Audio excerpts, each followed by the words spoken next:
Hoje decidi trazer um tipo um pouco diferente de vídeo. Pretendo trazer mais vídeos assim. Se vocês gostarem, deixe seu like, se inscreva se não for inscrito, e compartilhe o vídeo com seus amigos. Isso ajudará muito o canal. Um bom vídeo a todos. O Império Romano vivia em seu melhor período de estabilidade e glória. Os imperadores gostavam de promover eventos para aumentar sua popularidade e o amor do povo por ele. Um imperador superou todos os outros em um feito de loucura. Ele desafiou nada mais, nada menos, do que uma baleia. Isso mesmo. Há momentos em que a história pode ser mais incrível que a ficção, e a história do imperador Cláudio lutando com uma baleia é uma delas. Suetônio registra que se dizia que Cláudio gostava muito de jogos de gladiadores e residia em muitos eventos, incluindo batalhas navais. Provavelmente ninguém nunca tinha pensado nessa possibilidade, mas isso aconteceu. Nos escritos do filósofo romano Plínio, o Velho, ele registra ver algo incrível. Uma baleia assassina foi realmente vista no porto de Ostia, derrotada em um combate com o imperador Cláudio. Um navio tinha virado e enchido o porto com pedaços de couro. O couro atraiu uma baleia faminta, que ficou presa nas águas rasas e causou estragos enquanto se debatia. Cláudio decidiu, então, que esta era uma oportunidade para um espetáculo único e convidou todo o público romano para vê-lo lutar com uma baleia. Cláudio mandou seus homens jogarem redes na baleia para que ela ficasse mais presa. Cláudio acabou vencendo o duelo. A batalha não foi justa, obviamente. Ele trouxe uma grande frota de navios e cercou a baleia para garantir que ele não acabasse sendo ferido pelo animal na frente da multidão de súditos. Mesmo assim, os romanos se saíram muito pior do que se esperava. A baleia encurralada soprou água de seu espiráculo e virou um barco, afundando a embarcação e todos a bordo. Depois disso, todos que estavam nos barcos começaram a atirar lanças no animal. Eles mataram a baleia. Cláudio saiu do combate como vencedor, apesar da luta não ter sido justa. A exibição deve ter sido incrível de se testemunhar, e hoje a história não é menos surpreendente do que foi no passado.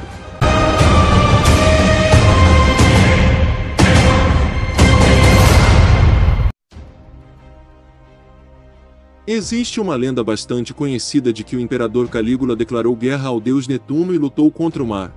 Calígula teve uma legião amotinada quando tentou ordenar que eles invadissem a Grã-Bretanha. Quando as coisas se acalmaram, ele declarou guerra ao mar e ordenou que eles coletassem conchas da praia como troféus de guerra. Existem duas teorias sobre por que ele fez isso. A primeira teoria é de que Calígula era maluco.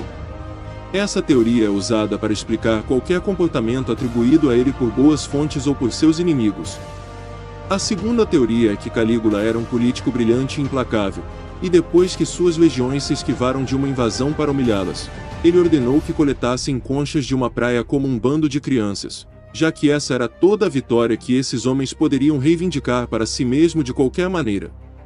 Essas teorias são muito debatidas até hoje, e quanto a isso acontecer existe poucas evidências. Eu sempre senti que as alegações da insanidade de Calígula eram um pouco exageradas, por serem criadas após sua morte por seus inimigos. Provavelmente eram uma combinação de rumores espalhados por seus inimigos depois que ele morreu, e mal-entendidos de ações que ele tomou, que eram declarações simbólicas, mas muito reais em sua rivalidade com o Senado. Essa história é muito interessante e engraçada. Imaginem só como foi, os poderosos e bem treinados legionários desafiando o mar e lutando contra ele. Realmente eles devem ter se sentido em uma posição estranha. Na minha opinião, Calígula fez isso para os humilhar. Calígula com certeza deve ter sido um louco e maldoso, mas com certeza a maioria de suas histórias foram usurpadas por seus rivais após a sua morte. O Egito na era dos faraós era muito poderoso. O Egito desde os primórdios era um país rico e com grande abundância de alimentos devido às férteis regiões ao redor do rio Nilo.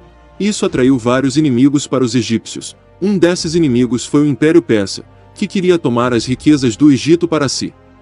A divisão do Egito e a fragilidade nos limites resultou no aumento significativo de tentativas de invasões, e isso gerou uma grande escassez de recursos para a reestruturação após cada guerra. Assim, ao chegar nos grandes embates contra os persas, o Egito já estava sem condições de lutar novamente, e as autoridades passaram a acompanhar a expansão de seus rivais, que colocavam em risco o domínio secular no continente. Após invadir o Egito e exigir a mão da filha de Amasis, segundo o faraó do Egito, Cambises, o segundo governante da dinastia dos Aquemênidas, percebeu que havia recebido uma esposa falsa, já que ela era, na verdade, filha do faraó anterior, Apris.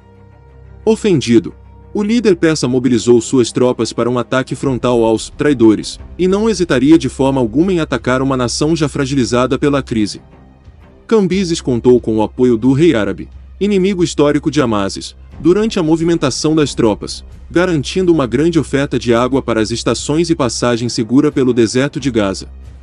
Já Psamético reuniu seu exército ao longo da bifurcação do Mar Vermelho e do Rio Nilo, mas o abandono dos antigos aliados gregos acabou gerando um sentimento de fracasso e derrota iminente. Inicialmente, o exército egípcio confiava em sua fortaleza bem abastecida e na juventude inspiradora de seu líder, o que foi suficiente para conter as primeiras hordas dos invasores que insistiam nas ofensivas. Foi então que, para espantar definitivamente os egípcios e reequilibrar a batalha, Cambises tomou uma atitude apelativa e decidiu contra-atacar seus rivais, voltando-se contra suas crenças ao utilizar símbolos de gatos e outros animais vivos. Os persas amarravam gatos em seus escudos e também os jogavam por cima da muralha. Por sua crença, os egípcios não revidavam para não machucar os animais. Os persas, aproveitando da situação, acabaram massacrando os egípcios. De acordo com o historiador Ctesias, a guerra dizimou quase 50.000 egípcios, enquanto apenas 7.000 persas foram mortos. Em Mênfis, o faraó e seus subordinados viveram seus últimos momentos, já que a cidade foi rapidamente tomada pelos inimigos. Por um longo tempo os persas dominariam o Egito, até que um homem chamado Alexandre o Grande iria acabar com todos os domínios persas. Essa batalha foi definitivamente estranha, sendo decidida pela crença nos gatos, que não deixaram os egípcios se defenderem. Os persas não queriam nem saber, e apenas aproveitaram da situação para vencer a guerra. Depois dessa batalha, a hegemonia persa na África e Ásia seria implacável, sem ter nenhum inimigo à altura, até que eles tentaram atacar a Grécia logo no auge do mundo grego. A derrota para os gregos marcou o declínio da Pérsia.